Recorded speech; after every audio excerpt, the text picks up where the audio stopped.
severity and priority.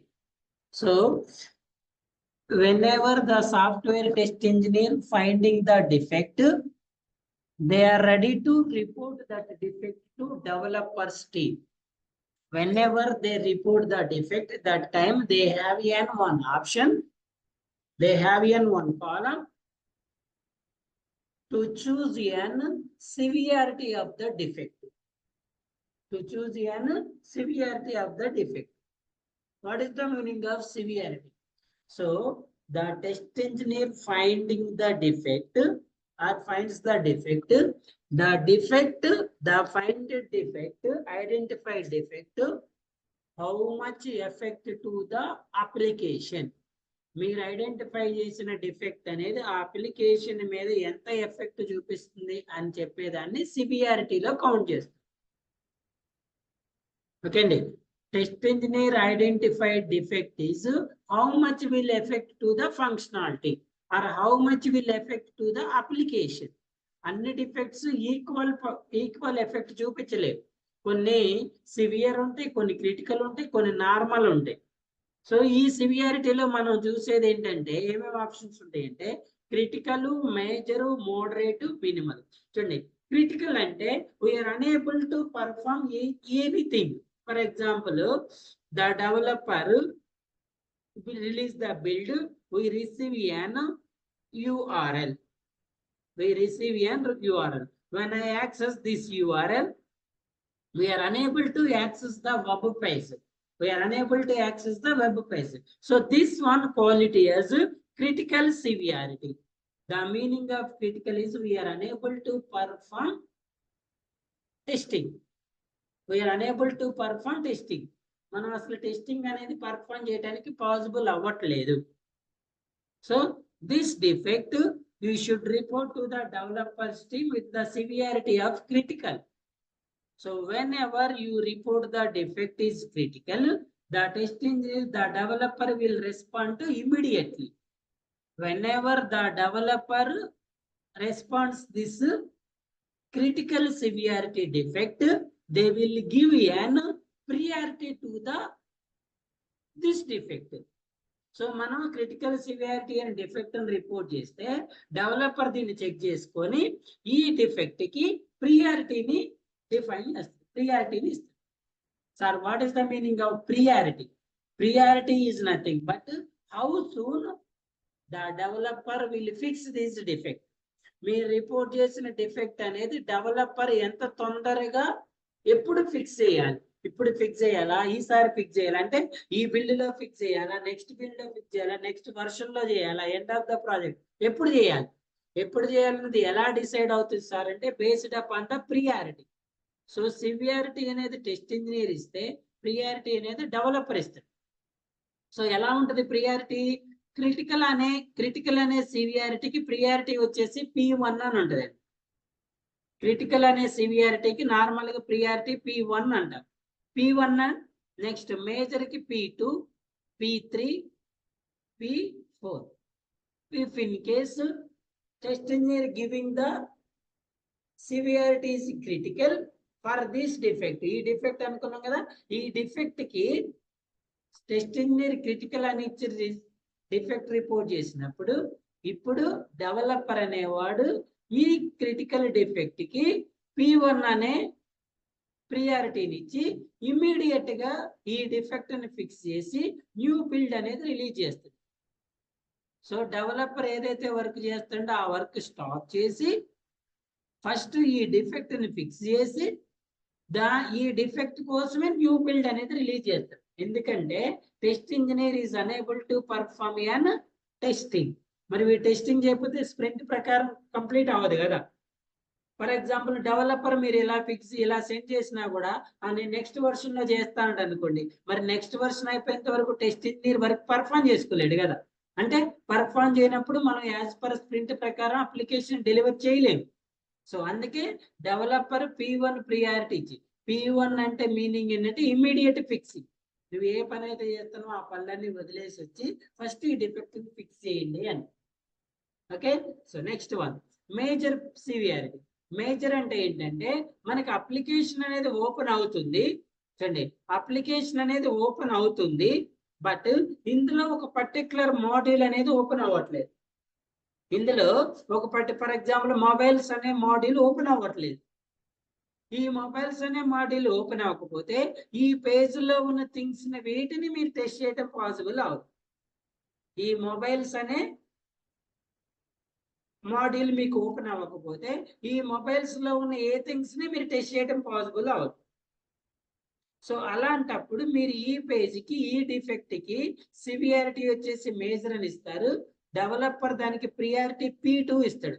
P2 అంటే ఏంటంటే next ఇప్పుడు డెవలపర్ దీనికోసం సపరేట్ బిల్డ్ కాకుండా నెక్స్ట్ బిల్డ్ ఎప్పుడైతే రిలీజ్ చేస్తారో ఆ బిల్డ్ లో ఈ డిఫెక్ట్ కూడా ఫిక్స్ చేసి బిల్డ్ రిలీజ్ చేస్తాడు. ఇక్కడేమో దీనికోసం సపరేట్ బిల్డ్ రిలీజ్ చేస్తాడు, ఇక్కడేమో వాడు ఎప్పుడైతే బిల్డ్ రిలీజ్ చేయాలనుకుంటాడో ఆ బిల్డ్ లో కంపల్సరీగా డిఫెక్ట్ ఫిక్స్ చేసి రిలీజ్ చేస్తాడు. నెక్స్ట్ మోడరేట్ అంటే అన్ని మాడ్యూల్స్ పనిచేస్తున్నాయి, బట్ ఒక మాడ్యూల్ ఒక సపరేట్ ఫంక్షనాలిటీ పనిచేయట్లేదు, దాన్ని మోడరేట్ అంటారు. ఈ మోడరేట్ ఇచ్చినప్పుడు డెవలపర్ P3 అని ఇచ్చి నెక్స్ట్ వర్షన్ లో కూడా రిలీజ్ చేసుకోవచ్చు. ఈ బిల్స్ అయిపోయిన తర్వాత నెక్స్ట్ వర్షన్ అప్పుడు కూడా ఫిక్స్ చేయొచ్చు. అండ్ లాస్ట్ వన్ మినిమల్ అంటే అన్ని ఫంక్షనాలిటీస్ పనిచేస్తున్నాయి, అన్ని మాడ్యూల్స్ పనిచేస్తున్నాయి, అంతా ఓకే, బట్ UI డిఫెక్ట్స్ ఉన్నాయి. ఎక్కడో స్పెల్లింగ్ మిస్టేక్ ఉంది, ఎక్కడో చిన్న ఇమేజ్ లోడ్ అవ్వట్లేదు, ఎక్కడో ఫాంట్ కలర్ డిఫరెంట్ ఉంది, బాడీ కలర్ డిఫరెంట్ ఉంది, బటన్ అలైన్మెంట్స్ డిఫరెంట్ ఉన్నాయి. ఇలాంటివి ఉన్నప్పుడు మినిమల్ అని ఇస్తుంది. మినిమల్ ఇచ్చినప్పుడు P4 అనేసి ప్రియారిటీ ఇచ్చి దీన్ని ఎప్పుడు రిలీజ్ చేస్తాడు, ఎప్పుడు ఫిక్స్ చేస్తాడు, at the end of the project లో ఎప్పుడైనా చేసుకోవచ్చు. ఇవి సివియారిటీ, ఇవి priority. Severity given by test engineer, priority given by developer. ఓకేనా? సో ఇందులో మనం ఇప్పటి వరకు చెప్పుకునేంటి చూడండి, హై సివియారిటీ ఉన్నదానికి ఇమీడియట్ గా హై ప్రియారిటీ ఇచ్చి ఫిక్స్ చేయాలి. హై సివియారిటీ ఉంటే వాడు ఏమి చేయాలి, హై ప్రియారిటీ ఇచ్చి ఫిక్స్ చేయాలి. ఒకవేళ లో సివియారిటీ ఉందనుకోండి, డెవలపర్ కూడా ఏం చేస్తారు, లో ప్రియారిటీ ఇచ్చి ఎండ్ ఆఫ్ ద థింగ్ లో ఫిక్స్ చేస్తారు. But some times high severity ఉన్న డిఫెక్ట్ కి డెవలపర్ లో ప్రియారిటీ ఇస్తాడు. Listen carefully. హై సివియారిటీ ఉన్నప్పుడు హై ప్రియారిటీ కామన్, లో సివియారిటీ ఉన్నప్పుడు లో ప్రియారిటీ కూడా కామనే కదా. బట్ ఇక్కడ సమ్ టైమ్స్ టెస్ట్ ఇంజనీర్ ఏమో హై సివియారిటీ ఇచ్చిండు, బట్ డెవలపర్ మాత్రం దీనికి లో ప్రియారిటీ ఇచ్చిండు. హై సివియారిటీకి యాక్చువల్గా ఏమి ఇవ్వాలి, హై ప్రియారిటీ, బట్ డెవలపర్ ఏమి ఇస్తుందండి, లో ప్రియారిటీ. ఒకవేళ డెవలపర్ టెస్ట్ ఇంజనీర్ లో సివియారిటీ ఇచ్చినప్పుడు డెవలపర్ దీనికి హై ప్రియారిటీ ఇచ్చి ఇమ్మీడియట్ గా ఫిక్స్ చేస్తాడు. గుర్తుపెట్టుకోండి, ప్రియారిటీ అనేది డెవలపర్ ఇస్తాడు at the point of view of client point of వ్యూలో చూస్తారు దీన్ని. ఇక్కడ సివియారిటీ అనేది టెస్ట్ ఇంజనీర్ ఇస్తాడు at the point of end user point of view చూస్తారు. ఇక్కడేమో క్లయింట్ పాయింట్ ఆఫ్ వ్యూ చూస్తారు ప్రియారిటీ. ఇది ఓకే. హై సివియారిటీ ఉన్నప్పుడు హై ప్రియారిటీ ఇచ్చి ఫిక్స్ చేయటం ఓకే, లో సివియారిటీ ఉన్నప్పుడు లో ప్రియారిటీ ఇచ్చి ఫిక్స్ చేయటం కూడా ఓకే. మరి బట్ సమ్ టైమ్స్ ఏం జరుగుతుంది, లో ప్రియారిటీ ఉన్నప్పుడు హై సివియారిటీ ఉన్నప్పుడు కూడా లో ప్రియారిటీ వస్తుంది, సమ్ టైమ్స్ లో సివియారిటీ ఉన్నప్పుడు కూడా ఏమిస్తారండి, హై ప్రియారిటీ ఇస్తారు. హై ప్రియారిటీకి హై సివియారిటీ ఓకే, లో సివియారిటీకి low priority okay. Some times low severity ఉన్నప్పుడు హై ప్రియారిటీ వస్తుంది, సమ్ టైమ్స్ హై సివియారిటీ ఉన్నప్పుడు లో ప్రియారిటీ వస్తుంది. ఏంటంటే చెప్తండి, first of all let's go with low severity with high priority. Low severity with high priority. For example మనం normal గా low severity అంటే ఏం క్యాలిక్యులేట్ చేస్తామండి, లో సివియారిటీ అంటే ఏం క్యాలిక్యులేట్ చేస్తాం చెప్పండి, యూజర్ ఇంటర్ఫేస్ కదా. ఫర్ ఎగ్జాంపుల్ ఈ అప్లికేషన్ యొక్క లోగో టైటిల్ ఏంటండి, అమెజాన్. అప్లికేషన్ యొక్క టైటిల్ ఏంటి, అమెజాన్. నాకు ఇప్పుడు ఈ అమెజాన్ ప్లేస్ లో ఏ ప్లేస్ లో బి అని పడ్డది, ఏ ప్లేస్ లో ఏం పడ్డదండి, బి పడ్డది. సో టెస్ట్ ఇంజనీర్ ఈ పార్ట్ టెస్ట్ చేసి దీన్ని ఏమని ఐడెంటిఫై చేస్తాడు, UI డిఫెక్ట్ స్పెల్లింగ్ మిస్టేక్ అని రిపోర్ట్ చేస్తాడు. ఏమంటారండి? User interface defect. A defect? Spell mistake. Spell mistake in name. Actually, the expected is Amazon, but the actual is BMA Amazon అని report చేస్తాడు. Severity ఏమి ఇస్తాడు టెస్ట్ ఇంజనీరు? Low severity. ఎందుకంటే as per customer point of view కానీ test engineer point of view కానీ spelling mistake ఉంటే ఏ severity? Low severity. But developer ఏం చేస్తారంటే దీనికి హై ప్రియారిటీ ఇచ్చి ఇమీడియట్ గా ఫిక్స్ చేస్తారు. ఇమీడియట్ గా ఫిక్స్ చేస్తారు. ఎందుకు ఇమీడియట్ గా ఫిక్స్ చేస్తారు? ఎందుకు డెవలపర్ అనేవాడు హై ప్రియారిటీ ఇస్తారంటే చూడండి, ఇప్పుడు ఇదే డిఫెక్ట్ ని మీరు క్లయింట్ పాయింట్ ఆఫ్ వ్యూ చూస్తే ఈ క్లయింట్ అనేవాడు వాడు అప్లికేషన్ మొత్తం రన్ చేసేది దేని మీదండి? ఈ అప్లికేషన్ నేమ్ మీద కదా. నువ్వు నేమ్ కి రాంగ్ నేమ్ ఇచ్చి నేను లో సివియారిటీ ఉంది ఎండ్ ఆఫ్ ద ప్రాజెక్ట్ అంటే ఈ ప్రాజెక్ట్ డ్యూరేషన్ 1 year ఉంటే లాస్ట్ 1 year లో లాస్ట్ లో ఫిక్స్ చేస్తా అంటే ఈ 1 year దీన్ని ఏమని కాల్ చేస్తారు? అందరూ ఏమని కాల్ చేస్తారు? అమెజాన్ ప్లేస్ లో అమెజాన్ అంటారు కదా. అందుకే క్లయింట్ ఏమంటాడు? నాకు ఈ సివియారిటీలు ప్రియారిటీలు నాకేం చెప్పొద్దు, ఇది లోగో, ఇది అప్లికేషన్ నేమ్. మీరు అసలు అప్లికేషన్ నేమే రాంగ్ పెట్టి అందరూ యూజ్ చేస్తే అది రాంగ్ కదా. ఫస్ట్ ఇమీడియట్ గా దాన్ని చేంజ్ చేయండి అంటాడు. సో అందుకే డెవలపర్ అనేవాడు దానికి హై ప్రియారిటీ ఇచ్చి ఇమీడియట్ గా ఫిక్స్ చేస్తాడు. ఈ హై ప్రియారిటీ అనేది క్లయింట్ పాయింట్ ఆఫ్ వ్యూ, ఇక్కడ లో సివియారిటీ అనేది end user point of view. So అందుకే దీన్ని ఏమంటారు? Low severity with high priority option. ఓకేనా? Next one high severity with low priority. High severity ఎప్పుడు ఇచ్చినా? ఇప్పుడు చూడండి, ఫర్ ఎగ్జాంపుల్ ఒక అప్లికేషన్ లో ఈ మాడ్యూల్ పనిచేయట్లేదు. ఓకేనా? లేదా కస్టమర్ రిజిస్ట్రేషన్ ఫామ్ వర్క్ అవ్వట్లేదు అసలు. చూడండి, ఇక్కడ రిజిస్ట్రేషన్ ఓపెన్ చేసిన, రిజిస్ట్రేషన్ ఫామ్ ఓపెన్ అవ్వట్లేదు. టెస్టింగ్ పేరు ఏం చేసింది? ఇమీడియట్ గా హై సివియారిటీ ఇచ్చి డిఫెక్ట్ రిపోర్ట్ చేసింది. బట్ డెవలపర్ ఏం చేసిందంటే దీనికి లో సివియారిటీ ఇచ్చి లో ప్రియారిటీ ఇచ్చి ఆయన తర్వాత రిపోర్ట్ చేద్దాంలే అని. ఎందుకు లో ప్రియారిటీ ఇచ్చింది సార్ అంటే యాక్చువల్ క్లయింట్ ఏమంటుందంటే ఇప్పుడు మనం ప్రజెంట్ అయితే కస్టమర్ రిజిస్ట్రేషన్ చేసుకోకపోయినా ఎలో చేస్తాను. మనం ఇప్పుడే ప్రొడక్ట్ సెల్ చేయట్లేదు, ఇంకా సెల్లింగ్ పోవట్లేదు. మనం ఇప్పుడు వరకు ఏం చేస్తున్నాం? ప్రొడక్ట్స్ అనేవి విజిబుల్ పెడుతున్నాం. ఈ ప్రొడక్ట్స్ చూడటానికి రిజిస్ట్రేషన్ అవసరం లేదు. ఈ ప్రొడక్ట్ ఏమున్నాయో చూడటానికి రిజిస్ట్రేషన్ అవసరం లేదు. ఎప్పుడు రిజిస్ట్రేషన్ చేయాలి? బై నౌ చేస్తేనే రిజిస్ట్రేషన్కి వెళ్ళాలి. కానీ మనం బై నౌ ఇప్పుడే అమ్మట్లేదు ప్రొడక్ట్స్. సో అది ప్రొడక్ట్స్ అమ్మటానికి పోయినప్పుడు అప్పుడు రిజిస్ట్రేషన్ పెడదాం. ఫస్ట్ అయితే మీరు ప్రొడక్ట్ డీటెయిల్స్ పెట్టండి అందులో అంటాడు. అందుకే మీరు హై సివియారిటీ ఇచ్చినా కూడా డెవలపర్ అనేవాడు దానికి లో ప్రియారిటీ ఇచ్చి దాన్ని ఫిక్స్ చేయట్లేదు. సో ఇలా some times high priority low severity, లో ప్రియారిటీ హై సివియారిటీ కూడా ఉంటది. ఓకే అండి.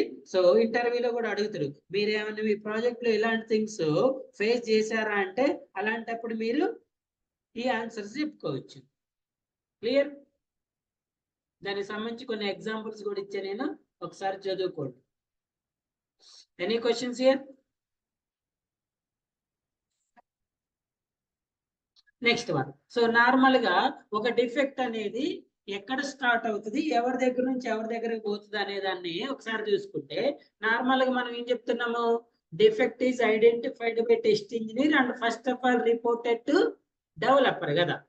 Step 1 defect from test engineer to development lead. గుర్తుపెట్టుకోండి, ఈ డిఫెక్ట్ రిపోర్టింగ్ ప్రాసెస్ అనేది అన్ని కంపెనీస్ లో సేమ్ ఉండాలని రూల్ ఏం లేదండి.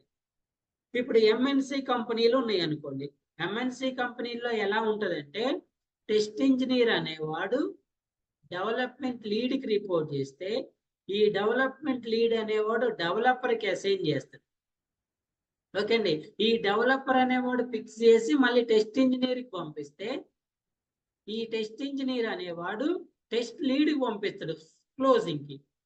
లేదా ఈ ప్రాసెస్ లోనే టెస్ట్ ఇంజనీర్ అనేవాడు టెస్ట్ లీడ్కి పంపిస్తే ఈ టెస్ట్ లీడ్ దీన్ని అప్రూవల్ చేసి డెవలప్మెంట్ లీడ్కి పంపిస్తారు. డెవలప్మెంట్ లీడ్ అప్రూవల్ యాక్సెప్ట్ చేసి డెవలపర్ పంపిస్తారు. డెవలపర్ ఫిక్స్ చేసి టెస్ట్ ఇంజనీర్ పంపిస్తారు. టెస్ట్ ఇంజనీర్ రీటెస్ట్ చేసుకొని టెస్ట్ లీడ్కి పంపిస్తారు. అంటే టెస్ట్ లీడ్ అనేవాడు క్లోజ్ చేస్తుంది. ఇక్కడ ఇది ఎంఎన్సి ప్రాసెస్. ఎంఎన్సి కంపెనీలో నార్మల్గా ఇలా జరుగుతుంది. అదే లెవెల్ 1 లెవెల్ 2 స్మాల్ స్టార్ట్అప్స్ అనుకోండి, డైరెక్ట్ గా test engineer to developer, direct developer to test engineer, వీళ్ళిద్దరే ఉంటారు ఇందులో. బట్ ఎంఎన్సి కంపెనీలో మాత్రం ఈ టెస్ట్ ఇంజనీర్ కి డెవలప్మెంట్ మధ్యలో డెవలప్మెంట్ లీడ్ ఉంటాడు, టెస్ట్ లీడ్ కూడా ఉంటాడు. చూడండి, స్టెప్ 1 లో టెస్ట్ ఇంజనీర్ అనేవాడు ఎవరికి ఫార్వర్డ్ చేసిండు? డెవలప్మెంట్ లీడ్ కి ఫార్వర్డ్ చేసిండు. చూడండి ఏమని, ప్రాజెక్ట్ బగ్ స్టేటస్ ఏమి ఇచ్చిందండి? New status. ఎందుకంటే whenever we are reporting the defect that time the status is new. దీనికి టైటిల్ ఎలా ఇవ్వాలంటే project name, version, build, test engineer name, ఏ మాడ్యూల్, ఏ defect. Title of the project, which version, which build, name of the test engineer, module, defect. ఒకవేళ module లేదు sir అంటే వదిలే. New, severity. ఏ severity ఇచ్చారు మీరు? మేజర్. మీరు ఇచ్చినప్పుడు ప్రియారిటీ మీరు ఇవ్వరు. ప్రియారిటీ ఎవరు ఇస్తారు? డెవలపర్ కదా. సో అందుకే మీరు ఈ కాలమ్ లీవ్ చేస్తారు. ఏ మాడ్యూల్, ఒరిజినేటర్ అంటే ఎవరి? ఒరిజినేటర్ అంటే ఇక్కడ టెస్ట్ ఇంజనీర్ అన్నమాట. టెస్ట్ ఇంజనీర్ ఎవరికి అసైన్ చేస్తున్నారు? ఈ డెవలప్మెంట్ లీడ్ పేరు ఏంటి? ఏ బ్రౌజర్ లో వచ్చింది మీకు, ఏ వర్షన్ లో వచ్చింది, ఏ బిల్డ్ లో వచ్చింది, ఫిక్స్ చేసిన ఇక్కడ ఏం అవసరం లేదు. మీరు రిపోర్ట్ చేసిన తర్వాతే మీకు ఐడి అనేది జనరేట్ అవుతుంది. దీనికి ఏమైనా డూప్లికేట్ ఐడి ఉంటే ఇస్తారు. స్టెప్స్ టు రీప్రొడ్యూస్ అంటారు. ఈ డిఫెక్ట్ మీకు ఎలా వచ్చింది అది చెప్పడం కోసం స్టెప్స్ టు రీప్రొడ్యూస్ అంటారు. ఎక్స్పెక్టెడ్ రిజల్ట్, యాక్చువల్ రిజల్ట్ ఇచ్చిన తర్వాత ఇక్కడ అటాచ్మెంట్ ని అటాచ్ చేసి సబ్మిట్ కొడతారు. టూల్ మీరు ఎప్పుడైతే సబ్మిట్ కొట్టారో అప్పుడు ఈ డిఫెక్ట్ అనేది టెస్ట్ ఇంజనీర్ నుంచి ఎవరికి వెళ్తుంది? డెవలప్మెంట్ లీడ్కి వెళ్తుంది. ఎప్పుడైతే టెస్ట్ ఇంజనీర్ నుంచి డెవలప్మెంట్ లీడ్కి వెళ్ళిందో టూల్ ఏం చేస్తుందంటే ఒక మెయిల్ ని టెస్ట్ ఇంజనీర్ కి పంపిస్తుంది, ఒక మెయిల్ ని డెవలప్ లీడ్కి పంపిస్తుంది. ఏమని? టెస్ట్ ఇంజనీర్ నీకు ఒక డిఫెక్ట్ అని రిపోర్ట్ చేసిన డెవలప్మెంట్ లీడ్ కి మెయిల్ పోతుంది. అదే మెయిల్ టెస్ట్ ఇంజనీర్ కూడా మీరు ఈ డిఫెక్ట్ ని ఈ పలానా డెవలప్మెంట్ లీడ్ కి సెండ్ చేశారని వస్తుంది. ఓకేనా? సో ఈ టెస్ట్ ఇంజనీర్ సెండ్ చేసినప్పుడు ఈ టెస్ట్ ఇంజనీర్ ఏం చేస్తాడు? ఈ సెండర్ మెయిల్, రిసీవర్, ఈ సెండర్ కి రిసీవర్ మధ్యలో కార్బన్ కాపీలో టెస్ట్ లీడ్ ని యాడ్ చేసుకుంటుంది. ఎందుకు? టెస్ట్ లీడ్ చెప్తాడు నేను ఒక డిఫెక్ట్ ఐడెంటిఫై చేశా, ఈ డిఫెక్ట్ ని పలానా లీడ్ కి రిపోర్ట్ చేశా అన్న విషయం చెప్తారు అనమాట. చూడండి, ఎప్పుడైతే మనం డిఫెక్ట్ రిపోర్ట్ చేసినామో యూనిక్ ఐడి అనేది జనరేట్ అవుతుంది. ఫస్ట్ టైం రిపోర్ట్ చేసినప్పుడు ఐడి జనరేట్ అవుతుంది. Next, tool will send an email notification to development lead. Tool will send CC email notification to test engineer, test lead. ఎందుకంటే test engineer అనేవాడికి test lead ఉంటాడు కదా, test lead కూడా పంపించుకుంటాడు.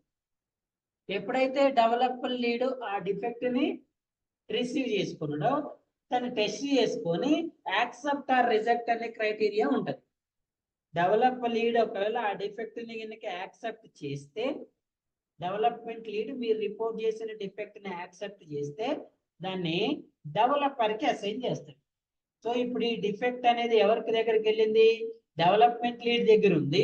ఈ development lead ని last change ఎవరు change చేశారు? Development lead. ఎవరికి పంపించిందండి? గీతం అనే పర్సన్ డెవలపర్.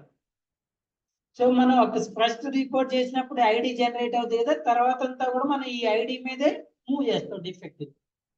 ఇక్కడేమో న్యూ స్టేటస్ ఉన్నప్పుడు ఇక్కడ మనం రిపోర్ట్ చేసినప్పుడు న్యూ ఉంది కదా, ఎప్పుడైతే డెవలపర్ యాక్సెప్ట్ చేసిండో డెవలప్మెంట్ లీడ్ స్టేటస్ ఏం చేస్తాడు?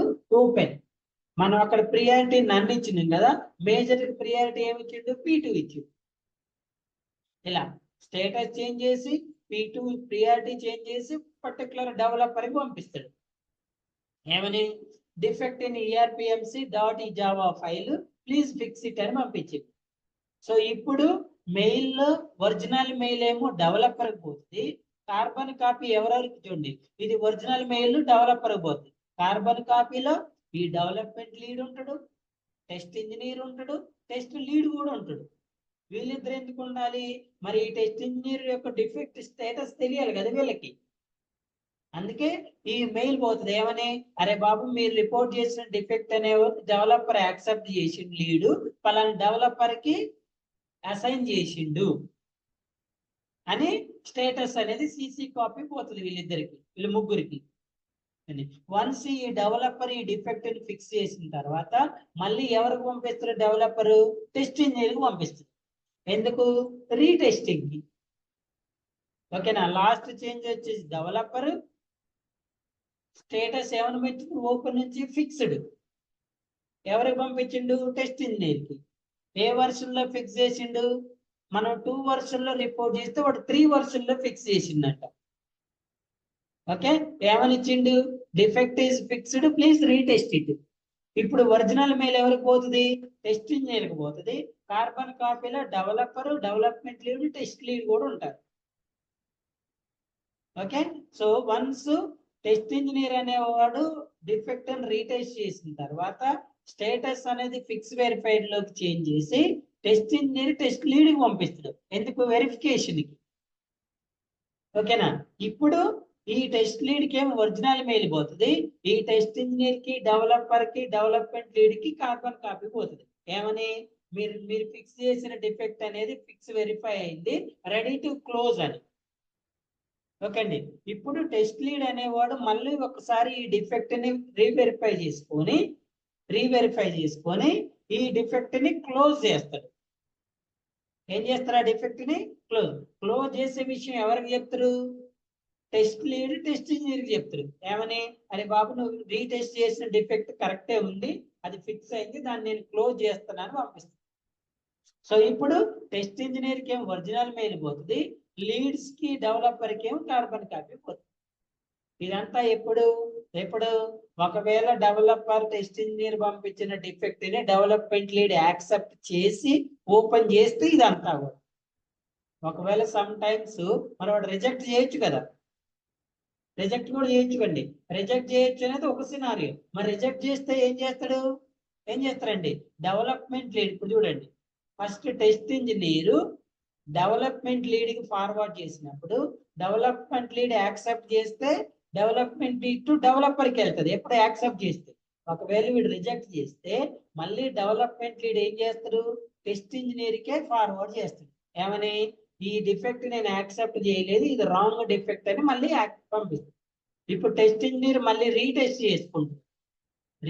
చేసుకొని ఇక్కడ డెవలప్మెంట్ లీడ్ స్టేటస్ ఏమని మారుస్తాడు, ఇక్కడ ఓపెన్ చేయడం, not a defect, duplicate, need more information, ఇలా ఆ స్టేటస్ మార్చి పంపిస్తుంది. ఇప్పుడు రీటెస్ట్ లో ఒకవేళ అలానే ఉంటే క్లోజ్ చేస్తారు, లేదంటే మళ్ళీ రీఓపెన్ చేసుకుంటారు. సో ఇక్కడ ఇది ఒక పాయింట్ ఆఫ్ వ్యూ. ఇంకో పాయింట్ ఆఫ్ వ్యూ ఉంది.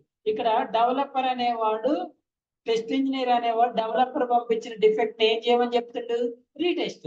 మరి రీటెస్ట్ లో ఆల్వేస్ ఫిక్స్ వెరిఫై కావాలని లేదు కదా. సమ్ టైమ్స్ ఆ డిఫెక్ట్ అలానే ఉంటే రీఓపెన్ లోకి వెళ్తాం. రీఓపెన్ ఎవరు చేస్తారు, టెస్ట్ ఇంజనీర్ మళ్ళీ డెవలపర్ కి పంపిస్తాడు. నువ్వు పంపించిన డిఫెక్ట్ అనేది ఫిక్స్ అవ్వలేదు, అది స్టిల్ అలానే ఉంది, నేను మళ్ళీ ఒకసారి వెరిఫై చేసి మళ్ళీ పంపిస్తాను. ఈ డెవలపర్ మళ్ళీ ఫిక్స్ చేసి మళ్ళీ టెస్ట్ ఇంజనీర్కి పంపిస్తాడు. ఇలా ఆ డిఫెక్ట్ ఫిక్స్ అయ్యేంత వరకు మళ్ళీ వస్తుంది. ఓకేనా, చూడండి, ఎప్పుడైతే డెవలపర్ అనే డెవలప్మెంట్ లీడ్ ఈ డిఫెక్ట్ ని యాక్సెప్ట్ చేయలేదో, not a bug, duplicate, need more information, can't reproduce, will not fix, ఇలా స్టేటస్ మార్చి పంపిస్తున్నా. ఇప్పుడు రీటెస్ట్ చేసుకొని ఇది రైట్ అయితే నువ్వు క్లోజ్ చేసుకోవాలి, లేకపోతే రీఓపెన్ చేసుకోవాలి. Defect life cycle, new, open, fixed, fix verified, close, identification, reporting, tracking, retesting, close.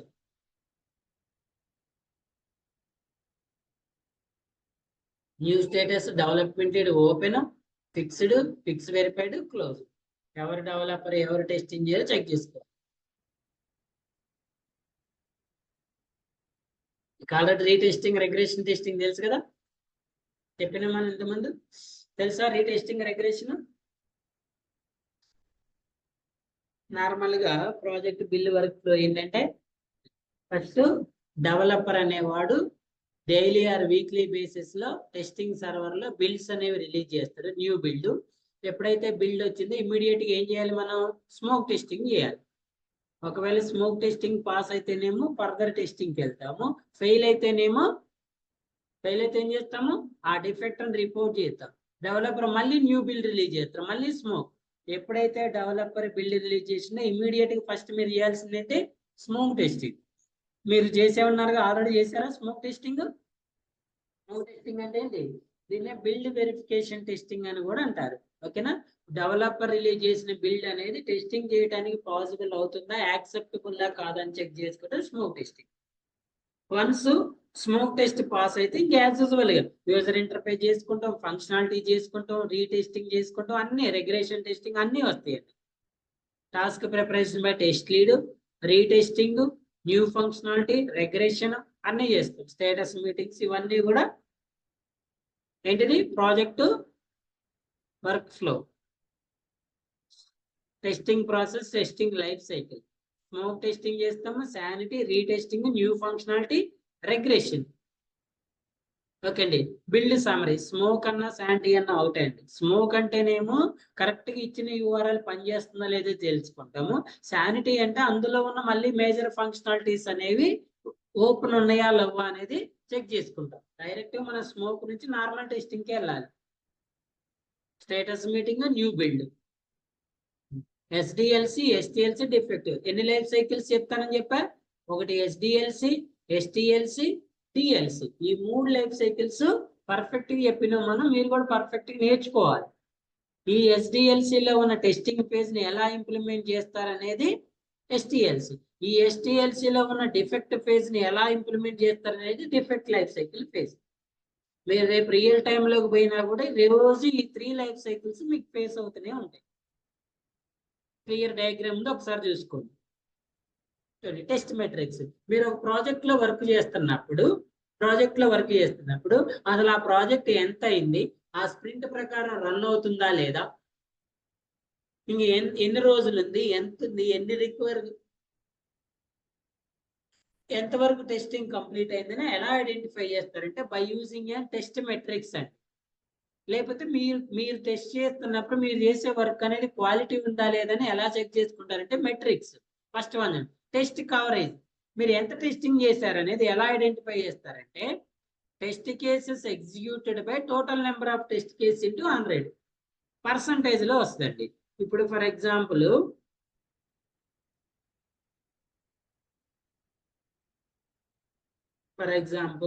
మీ దగ్గర total number of test cases 100 ఉన్నాయి అనుకో. ఈ 100 లో మీరు ఎన్ని కంప్లీట్ చేశారు, 30 కంప్లీట్ చేశారు. 30 డివైడెడ్ బై 100 ఇంటూ ఎంత పర్సెంటేజ్ అయిపోయినట్టు, 30% అయిపోయినట్టు. ఒకవేళ 20 days స్ప్రింట్ అనుకోండి, 20 days లో 5 days అయిపోతే 5 days కి ఎంత పర్సెంటేజ్ చేశారు మీరు, 30% చేశారు. ఇంకా 15 days కి ఎంత ఉంది, 70% ఉంది. ఇలా మీకు ఎజైల్ లో ఎప్పుడు కూడా స్టేటస్ రిపోర్ట్స్ అనేవి వస్తూ ఉంటాయండి. బై యూజింగ్ చార్ట్స్ ఉంటాయి, అందులో చార్ట్స్ ద్వారా వస్తాయి. Next test efficiency. మీరు ఎంత ఎఫెక్టివ్ గా ఎంత ఎఫిషియెంట్ గా టెస్టింగ్ చేస్తారు. ఏదో టెస్టింగ్ చేస్తున్నా అంటే అయిపోయినట్టే కలవదుగా. ఎట్లా చేస్తున్నా అంటే చూడండి, మీరు ఎన్ని డిఫెక్ట్స్ అయితే డెవలపర్ కి రిపోర్ట్ చేశారో అందులో డెవలపర్ ఎన్ని యాక్సెప్ట్ చేసిండు. పొలం అంటే కనపడని దానివల్ల మీరు రిపోర్ట్ చేసుకుంటూ పోయారనుకోండి, డెవలపర్ ఏం పిచ్చోడు కాదు కదా, ప్రతిదీ యాక్సెప్ట్ చేయడు కదా, రిజెక్ట్ కొడతాడు. ఫర్ ఎగ్జాంపుల్ మీరు ఒక 20 టెస్ట్ డిఫెక్ట్స్ రిపోర్ట్ చేశారనుకోండి, 20లో డెవలపర్ అనేవాడు ఒక 12 యాక్సెప్ట్ చేసింది అనుకోండి, అంటే మీ డిఫెక్ట్ రిపోర్టింగ్ స్టేటస్ ఎంత ఉంది, 60% ఉంది. అంటే 40% ఏమవుతుంది, మీ డిఫెక్ట్స్ అనేవి రిజెక్ట్ అవుతుంది. యాక్సెప్టెన్సీ ఎంత 60, రిజెక్షన్ ఎంత 40. ఎప్పుడు కూడా రిజెక్షన్ పర్సంటేజ్ అనేది డిక్రీజ్ లో ఉండాలి, ఇంక్రీజ్ లో ఉండొద్దు. ఓకేనా, మీరు 20 డిఫెక్ట్స్ రిపోర్ట్ చేసినప్పుడు మాక్సిమం 18 to 19 డిఫెక్ట్స్ యాక్సెప్ట్ చేసే విధంగా ఉండాలి. అది ఎలా పాసిబుల్ అయిందంటే మీరు రిపోర్ట్ చేయడానికన్నా ముందే ఆ డిఫెక్ట్స్ ని 1 or 2 times కరెక్ట్ గా చెక్ చేసుకొని రిపోర్ట్ చేయాలి. ఎలా పడితే అలా బ్లైండ్ గా రిపోర్ట్ చేశారనుకోండి, డెవలపర్ ఏం చేస్తారు, రిజెక్ట్ కొడతారు. రిజెక్ట్ చేస్తే మీ డిఫెక్ట్ రిజెక్షన్ పర్సంటేజ్ అనేది పెరుగుతుంది. పెరిగితే ఏమంటున్నాడు, అసలు మీ టెస్టింగ్ చేయటం రావట్లేదు, ప్రతి ఇన్వాలిడ్ డిఫెక్ట్స్ అని రిపోర్ట్ చేస్తున్నారు. డెవలపర్ కంప్లైంట్ ఇస్తాడు, ఏమని, మా టైం వేస్ట్ చేస్తున్నారు వీళ్ళు, ప్రతిసారి ఇన్వాలిడ్ డిఫెక్ట్స్ రిపోర్ట్ చేసి మేము వర్క్ కాన్సన్ట్రేషన్ చేయలేకపోతున్నాం అంటాడు. అందుకే మాక్సిమం అన్ని చెక్ చేసుకున్న తర్వాతే డిఫెక్ట్ రిపోర్ట్ చేసుకోవాలి. Next defect leakage. ఇది డిఫెక్ట్ మీ స్టేట్ ఎఫిషియన్సీ. లీకేజ్ ఎలా తెలుస్తుంది చూడండి, మీరు ఆ అప్లికేషన్ ప్రొడక్షన్ లోకి వెళ్ళిన తర్వాత ప్రొడక్షన్ లో ఎన్ని డిఫెక్ట్స్ ఐడెంటిఫై చేశారు, మీరు ఎన్ని డిఫెక్ట్స్ రిపోర్ట్ చేశారు, దాన్ని బట్టి మీ స్టేటస్ అనేది లీకేజ్ అనేది తెలుస్తుంది. ఫర్ ఎగ్జాంపుల్ చూడండి, మీరు టోటల్ ఇందులో 20 డిఫెక్ట్స్ రిపోర్ట్ చేశారు, ప్రొడక్షన్ లో ఎన్ని దొరికినాయి అండి, ఒక 2 దొరికినాయి అనుకోండి. అంటే మీ డిఫెక్ట్ లీకేజ్ ఎంత ఉంది, 10% ఉంది. ఇందాకల ఎఫిషియన్సీ అనేది ఏమో పెరగాలి, లీకేజ్ రిజెక్షన్ తగ్గాలి, ఇక్కడ లీకేజ్ తగ్గాలి, 10% ఉండకూడదు, ఇంకా తగ్గాలి. ఎందుకంటే మీరు ఆల్రెడీ కంప్లీట్ టెస్ట్ చేస్తున్నారు కదా, ప్రొడక్షన్ లో మాక్సిమం డిఫెక్ట్స్ రాకుండా టెస్ట్ రిలీజ్ చేయాలి. ఓకేనా, మీది అయిపోయిన తర్వాత యూజర్ యాక్సెప్టెన్సీ టెస్టింగ్ ఉంటుంది కదా, ఆల్ఫా టెస్టింగ్, బీటా టెస్టింగ్. ఒకవేళ అందులో ఏదైనా డిఫెక్ట్స్ ని రిపోర్ట్ చేసింది అనుకోండి, ఐడెంటిఫై చేశారు అనుకోండి, దాన్ని మీ డిఫెక్ట్ లీకేజ్ కింద కౌంట్ చేస్తారు. Test coverage, test efficiency, defect leakage. Defect leak అయినా మీకు ప్రాబ్లమే, మీ ఎఫిషియన్సీని తగ్గినా అంటే మీ డిఫెక్ట్ యాక్సెప్టెన్సీ దగ్గర రిజెక్షన్ పెరిగినా కూడా మీకు ప్రాబ్లమే. ఇన్ టైం ప్రకారం మీరు టెస్టింగ్ చేయకపోయినా ప్రాబ్లమే. ఈ రెండింటిని ఎప్పుడు కూడా క్యాలిక్యులేట్ చేసుకుంటా మూవ్ అవ్వాలి.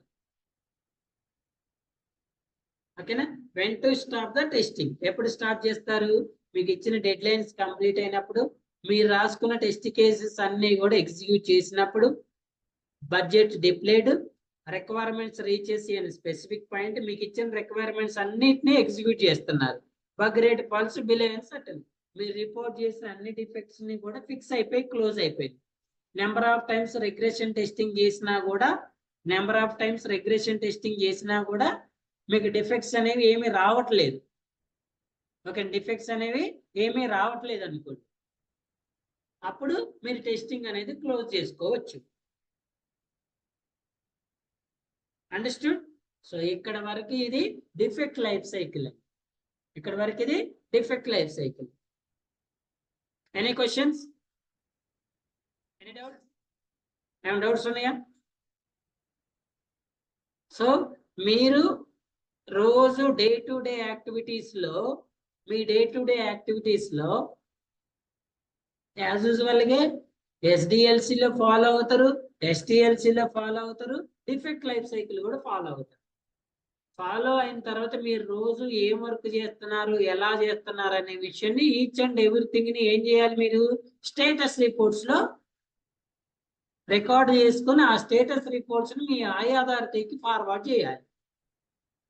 ఫర్ ఎగ్జాంపుల్ మీరున్నారు, మీ రిపోర్టింగ్ పర్సన్, మీ లీడ్, మీ పర్సన్ ఎవరో ఉన్నారు అనుకో, ఆ పర్సన్ కి ఏం చేయాలి, మీరు మీ దగ్గర ఉన్న స్టేటస్